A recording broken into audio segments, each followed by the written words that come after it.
Monsieur Hilt, maire d'Offilaire et président de la Comcom du pays de Niederbronn, Monsieur Klipfel, député délégué, Messieurs les présidents d'associations, Messieurs les anciens combattants et vous tous, chers habitants. Je suis très heureux et très honoré de vous présenter aujourd'hui une vieille dame qui se trouve à côté de vous. Oui, vous avez compris, je veux parler de la casemate de Neuenhofen, installée ici même depuis près d'un siècle, à écouter, surveiller et observer notre vallée du Schwarzbach, imperturbable et silencieuse.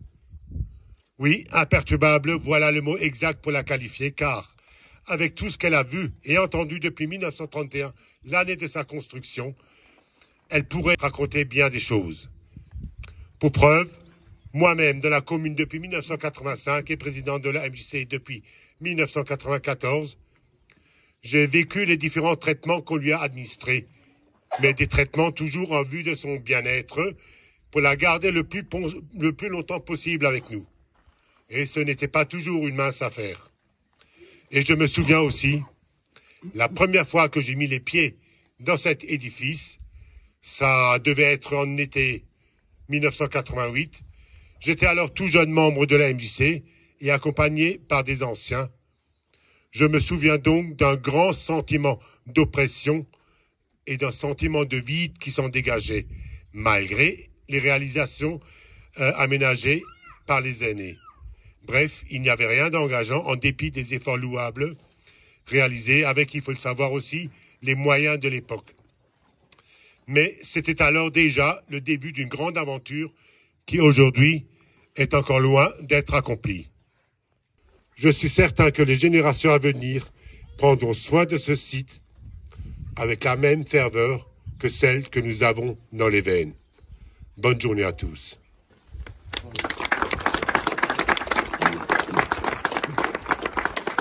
C'est avec beaucoup de joie et de fierté que j'ai le plaisir d'inaugurer avec vous, en ce 8 mai 2024, l'extension de la casemate sous forme d'un abri tôle d'époque, ainsi que votre exposition que nous avons hâte de découvrir. Cela faisait quelques années que cette idée germait dans vos têtes, mais il a fallu tout d'abord récupérer le matériel et dans un second temps les financements. Depuis 1992, année où une poignée de bénévoles au sein de la MJC a entrepris petit à petit la restauration de la casemate. Les améliorations sont significatives et la casemate trouve son état d'origine tout en faisant découvrir le cadre de vie d'un soldat de 1940. Rendons hommage à tous ces pionniers qui ont cru à un projet novateur. Aujourd'hui, grâce à votre engagement à tous, grâce à votre participation active et au soutien de vos différents partenaires, dont la CEA, que je remercie ici, ce nouveau projet a pu se concrétiser. Une réalisation exemplaire qui a demandé une implication sans faille de vos membres qui ont passé de nombreuses heures de travail bénévole. Vous avez réussi à créer un bel espace autour de cette casemate en intégrant différentes structures que vous avez récupérées, ce qui n'était pas certainement une mince affaire. Cet espace met en valeur le tourisme militaire du secteur qui se développe de plus en plus. Nos jeunes générations et futures pourront se faire une image de ce que nos aïeux ont vécu durant toutes ces guerres et qu'à leur tour, ils transmettent le message suivant, plus jamais de guerre. Nous nous devons de leur transmettre l'histoire, mais aussi une planète où règne la paix. Je tenais à remercier Antoine, Christian, Dominique, donc là il faudra qu'on lui trouve une résidence secondaire parce qu'il est là tous les jours, Pierre, Benoît et toute leur équipe de passionnés du Conservatoire de la ligne Maginot pour la réalisation de ce beau projet, mais aussi pour votre implication au sein de votre association et de la commune au fil de l'année pour l'entretien des différentes casemates et les visites guidées durant la période estivale. Félicitations et merci à vous.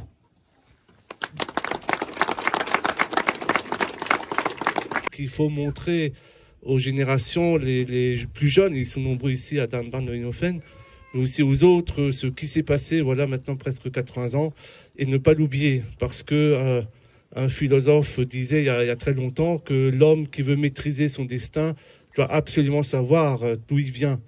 Et dans nos villages alsaciens, mes grands-parents me disaient toujours et c'est vraiment important que ce patrimoine soit conservé grâce à des passionnés et pour que les générations puissent savoir ce qui s'est passé, surtout puissent transmettre cet héritage dans le futur.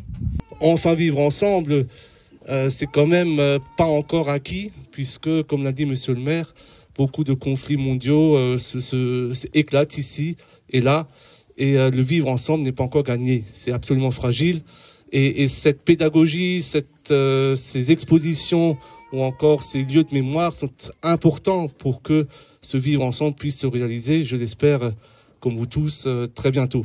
Vous dire aussi que au sein de la communauté de communes, alors vous n'avez pas eu de subvention, d'une part parce que vous ne l'avez pas demandé, et deuxièmement parce que je ne peux pas encore vous en donner. Les statuts sont ainsi faits à la communauté de communes que j'ai très peu de pouvoir d'attribution de subventions. Monsieur le maire me le rappelle assez souvent, mais tout cela va changer pour qu'on puisse soutenir ces beaux projets. Donc merci de m'avoir écouté, et encore une fois vous témoignez toute ma fierté d'être là ce matin. Et aussi ma fierté et le bonheur que j'ai de voir autant de générations, des enfants, des jeunes, des moins jeunes, des anciens combattants, et beaucoup de collègues élus qui sont présents pour vous témoigner la reconnaissance de l'ensemble de la communauté d'élus. Merci beaucoup. Merci Patrice. Et je laisse la parole à notre député délégué, Monsieur Klipfel. Merci cher Joël. À mon tour, permettez-moi de vous saluer toutes et tous en m'associant aux salutations du maire et vous féliciter de cette initiative. Effectivement, on a sur notre circonscription du Nord-Alsace un certain nombre de sites de ce type-là. On l'évoquait tout à l'heure, certains gros porteurs comme Schönenbourg, qui rassemblent pas moins de 55 000 visiteurs dans l'année, mais aussi d'autres sites qui gagnent à être connus. Je l'ai découvert l'an dernier lors d'une visite que nous avons faite ensemble, et des sites quelque part qui émaillent notre territoire. Alors il est vrai que la ligne Maginot, on la connaît surtout dans le nord du département, pourtant il y a des sites un peu plus loin également, je pense à Markolsheim, à Uffholz également, dans le Haut-Rhin. On évoquait tout à l'heure des sites souvent totalement méconnus chez nous, mais la ligne Maginot se déroule ensuite tout le long des Alpes jusque dans le sud de la France. Mais effectivement, c'est chez nous, dans le nord de l'Alsace, où les combats ont fait le plus rage, qu'on aime à rappeler, qu'on se doit plus que jamais de rappeler l'emblème ou le mot fort de la ligne Maginot, on ne passe pas.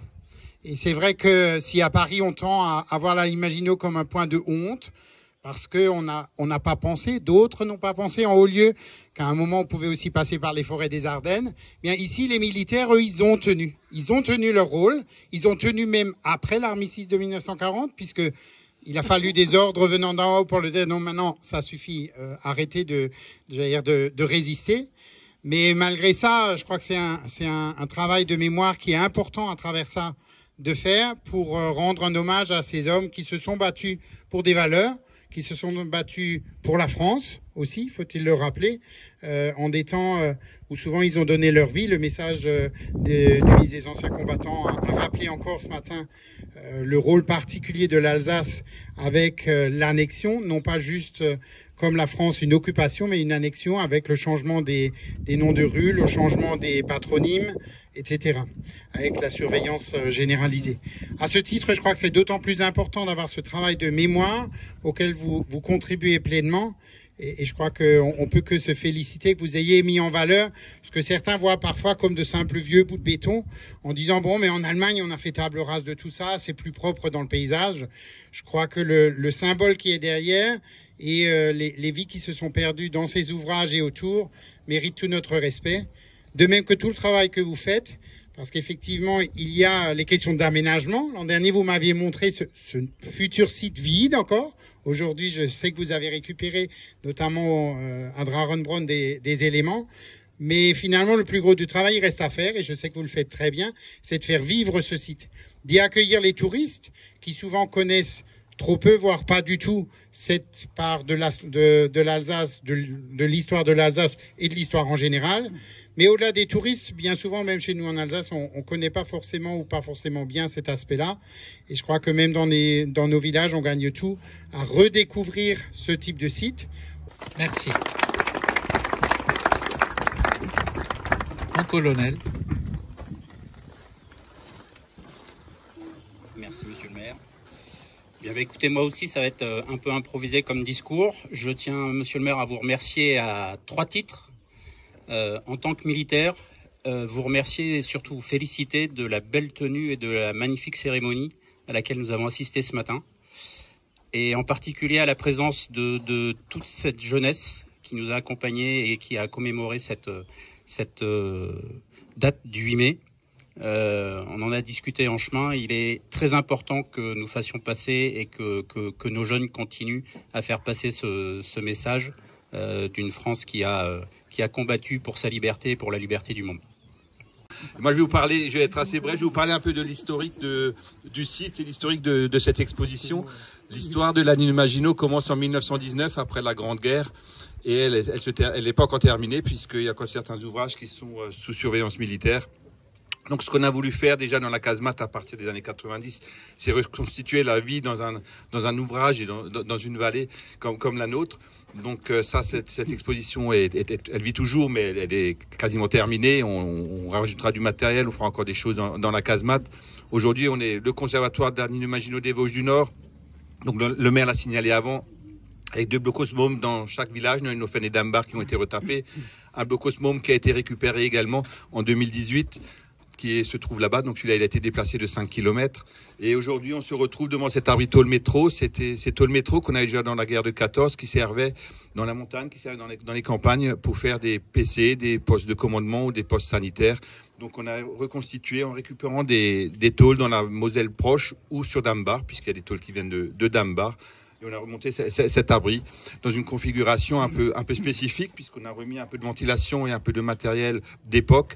Mais on a voulu aussi se rappeler que la Nino Maginot, l'histoire n'est pas terminée. Et après 1945, dans le cadre de l'OTAN, la Nino Maginot a été en partie retapée sur tous les gros ouvrages, comme Schönenbourg, comme le Hackenberg, ou tous les ouvrages qu'il y a, le Simserhof. C'est des ouvrages qui ont été souvent abîmés par les Allemands, qui ont fait sauter ces ouvrages, ou les Américains, qui ont combattu les Allemands, qui se servaient de ces ouvrages.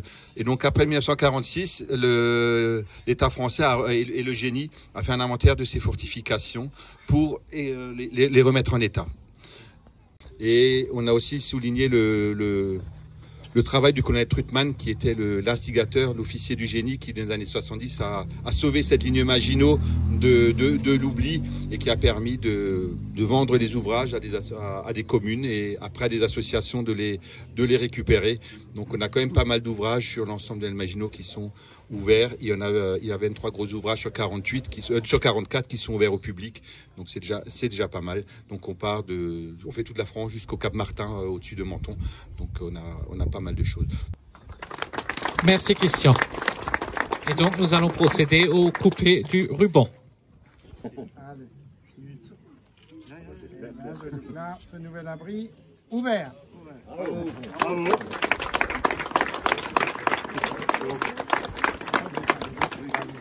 Christian, on peut dormir tranquille.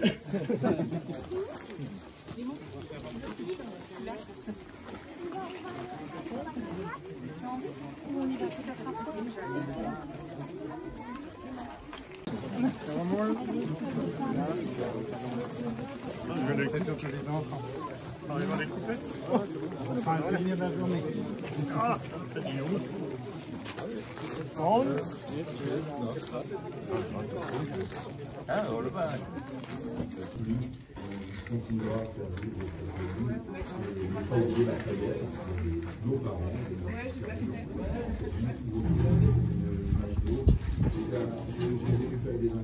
Il y a pas moins de 37 régiments ou 37 militaires après guerre qui se sont inscrits dans le régime. On manque déjà de place.